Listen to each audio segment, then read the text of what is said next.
وحياة امي لخليه يطلقكم. هدير الحقي ده بتتفق علينا. طب يلا بينا ننفذ الخطة قبل ما عادل جوزي يجي. ليه يعني؟ هو جوزك لوحدك؟ ما هو جوزي انا كمان.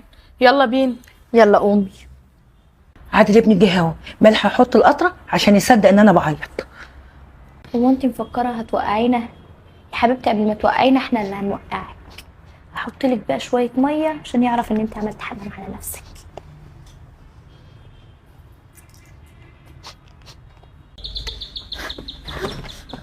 عادل كويس ان انت جيت. تعال شوف امك.